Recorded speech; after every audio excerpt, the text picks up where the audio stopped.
Mr. Spainhour, you are our last one, and I didn't want you to have to struggle there. You look so uncomfortable, so we're going to make you an honorary senator. I don't know what that's really saying about you, but I like to pick at my Senate colleagues. You haven't figured that out. But maybe that means I get to go to lunch a little bit sooner then. You might get to, but anyway, you're last up, so the floor is yours. Okay.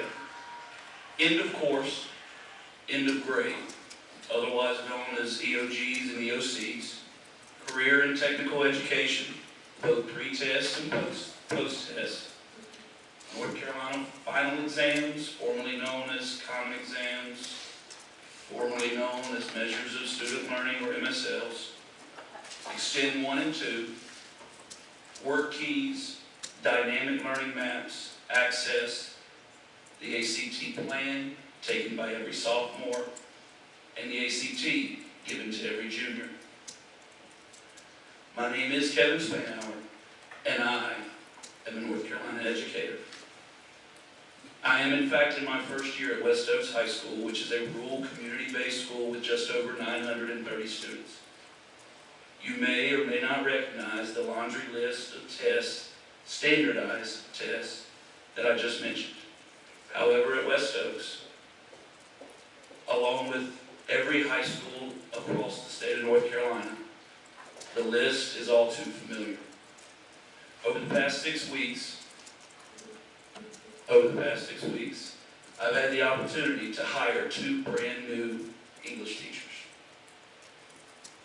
both products of our in-state teacher education programs. And to see the excitement and the passion and the preparation that these teachers are bringing to their classrooms every day is really quite encouraging. One in particular already knows all of her students by name. She's already made contact with each student's parent or guardian. She's learned what's motivating for the students. She's figuring out what piques their curiosity.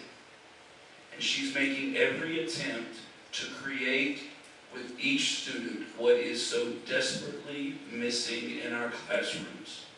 And that is a relationship, as she just spoke to.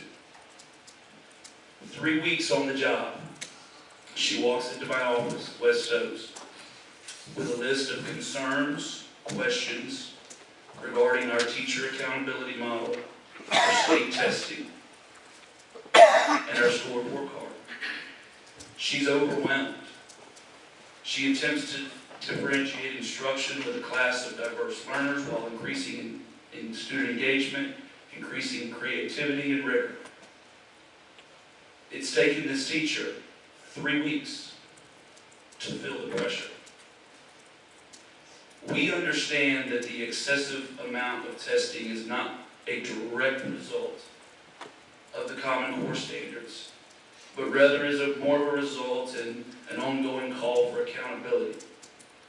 We understand that the Federal Race to the Top initiative is primarily the reason for many of the struggles that our administrators and our teachers and our students are facing.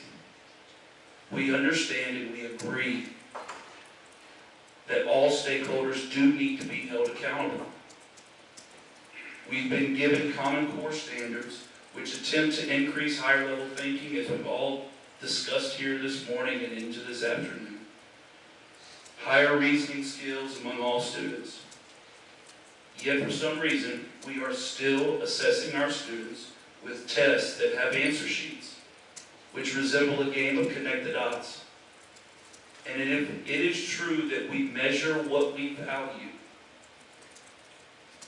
then it might be time for us to re-examine what we value. Students are losing instructional time.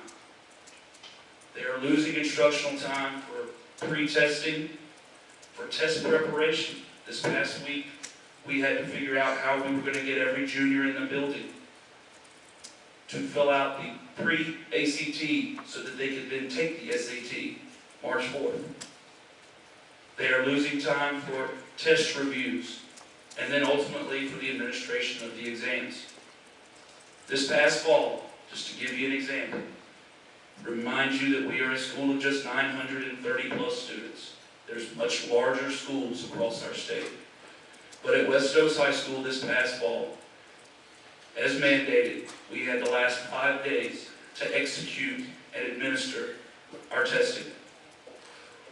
We administered over 200 separate exam sessions. That's taking into account all the accommodations and modifications that are with every unique learner. Over 200 exam sessions at a school of 930. I also remind you that every exam session given needs an administrator, which is a teacher, and needs a proctor. Those have to be trained. Our teachers are losing time. They're losing time in collaboration, in planning, because they are having to take the time to be trained. Every test has a unique training seminar or training manual that teachers have to go through, and that we as administrators have to provide for them. Administrators are losing precious time. Time that we should be leading our schools. Due to the increase in testing and the new state legislation which limits the support of guidance counseling offices in helping with testing, our administration is now solely responsible for coordinating the entire testing process.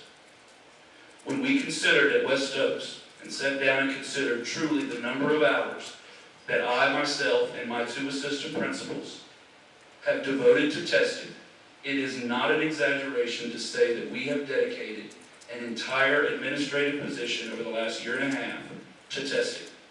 A position that would be much more beneficial if it was spent in the classrooms, working with the students, supporting our faculty as the instructional leaders of the school, which we are charged to be. The Common Core Standards hasn't had the opportunity to gain any ground, in large part because they've been lumped with the implementation of all these new policies that have come down on our teachers and our administrators, and ultimately our central office staff. The Federal Race to the Top program, which we call sweeping and rapid change, as we all know, into our classrooms, has not really resulted in the outcomes that we expected to this point.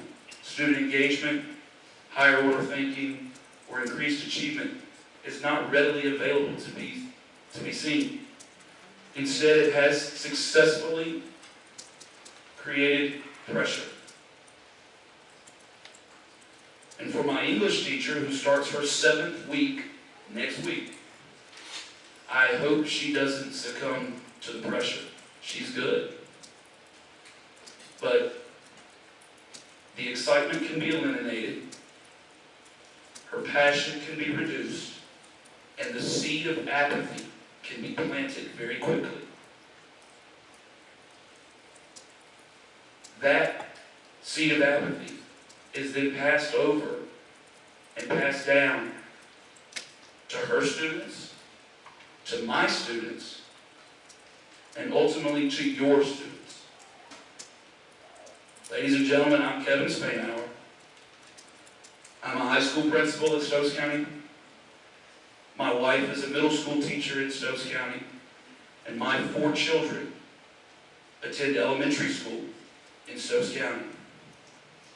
And my family,